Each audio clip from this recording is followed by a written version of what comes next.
अल्हम्दुलिल्लाहि रब्बिल आलमीन वस्सलातु वस्सलामु अला रसूलिहि मुहम्मद व अला आलिहि व सहबिहि अजमईन अम्मा बाद।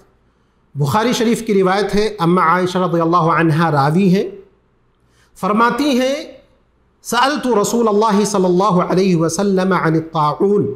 कि ताऊन जो बीमारी है उसके बारे में मैंने नबी अकरम सल्लल्लाहु अलैहि वसल्लम से सवाल किया, पूछा। तो अल्लाह के नबी सल्लल्लाहु अलैहि वसल्लम ने फरमाया अन्नहु कान अज़ाबन यबअथुहु अल्लाहु अला इबादिही मन यशा, कि अल्लाह तबारक व तआला का ये अज़ाब है, अपने जिन बंदों पर अल्लाह तबारक व तआला इस अज़ाब को भेजना चाहता है भेजता है। फ़जअलहु अल्लाहु रहमतन लिल मुमिनीन, लेकिन मोमिन बंदों के लिए अल्लाह इसको रहमत बना देता है। अल्लाह उसको रहमत इस तरीक़े से कि मोमिन बंदे के लिए हर हाल में आखिरत बेहतर है दुनिया से, क्योंकि दुनिया में उसके पास हुमूम व गुमूम होते हैं, दुनिया में तरह तरह की मुश्किलात उसके सामने होती हैं। ईमान की वजह से मुख्तलिफ़ किस्म की परेशानियाँ लोगों की तरफ से उसकी तरफ आती हैं। तो अल्लाह के नबी सल्लल्लाहु अलैहि वसल्लम ने फरमाया कि मुअमिन के लिए यही ताऊन रहमत है। फिर अल्लाह के नबी सल्लल्लाहु अलैहि वसल्लम ने फरमाया फ़लैसा मिन अब्दिन यक़अु फ़ी ताऊनी फ़यमकुथु फ़ी बलदिही साबिरन मुहतसिबा, तो जो शख्स भी इससे दो चार हो, ताऊन से दो चार हो, और वो अपने जगह पर ठहरा रहे, अपना जहाँ उस पर उसकी रिहाइश है वहाँ पर ठहरा रहे, सब्र करे, अल्लाह से सवाब की उम्मीद रखे।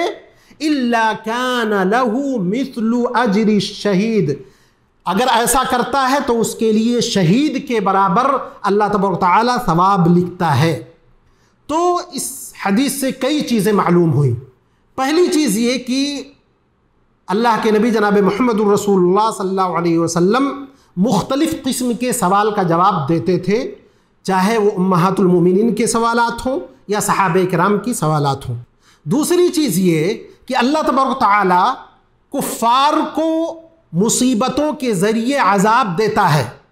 यानी कुफ़ार में से कोई शख्स अगर ताऊन उसको लग जाए, उसकी मौत हो जाए, तो दुनिया भी ख़राब, आखिरत भी उसकी ख़राब।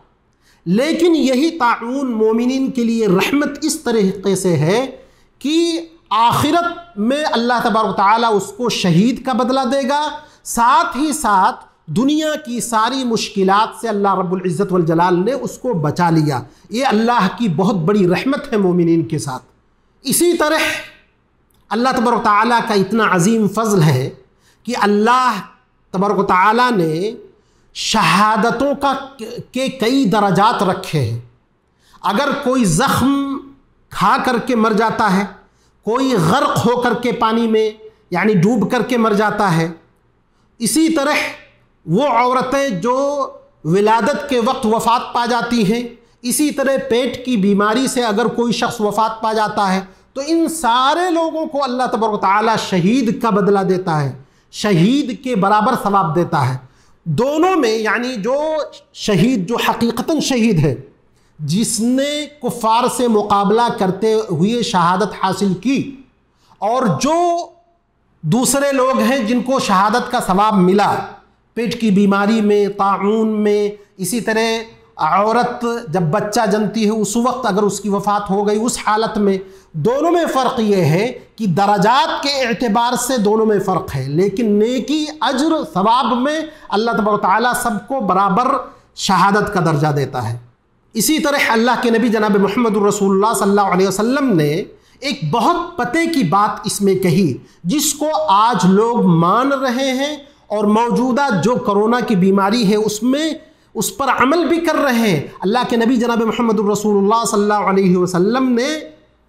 ये बात फरमाई कि अगर ताऊन ज़दा आदमी जहाँ हो वहाँ से वो बाहर नहीं निकल सकता, और ना ही उस जगह कोई सही और तंदुरुस्त आदमी आए, जिसको इस ज़माने में लॉकडाउन कहा जाता है।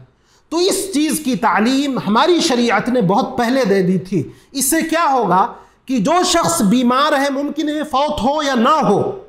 अगर फौत हुआ तो उसके लिए अगर मोमिन है तो बेहतरीन बदला है, लेकिन जो शख्स तंदुरुस्त है उसको ये चाहिए कि अपने नफ्स को बचाते हुए, अपनी जान को बचाते हुए उस जगह पर न जाए, तो ये अल्लाह की बहुत बड़ी रहमत है इंसानियत के साथ कि उसने ऐसे क़वानीन दिए हैं उम्मत मुहम्मदिया को जिसमें वो आम वबा से अपने आप को बचा सकें। इसी तरह दूसरी बात इसमें एक चीज़ और ध्यान में रखना चाहिए कि ताऊन में और आम वबा में फ़र्क ये है कि ताऊन ये जिन्नात की सरकशी से इंसान को लाहिक होता है, फोड़े फुंसी की शक्ल में होता है, और इसी तरह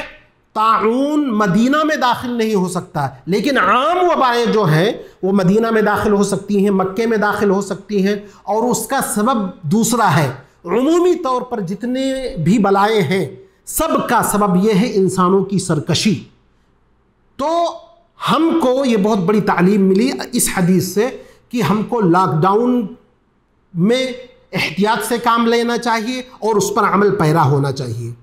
अल्लाह तबारक तआला से दुआ है कि अल्लाह तबारक तआला हमको तमाम तरह की बीमारियों से बचाए, महफूज रखे, और जो लोग इसमें मुब्तला हो गए हैं अल्लाह रब्बुल इज़्ज़त वल जलाल उनको सब्र की तौफीक अता फरमाए। व आखिरु दअवाना अनिल हम्दुलिल्लाहि रब्बिल आलमीन।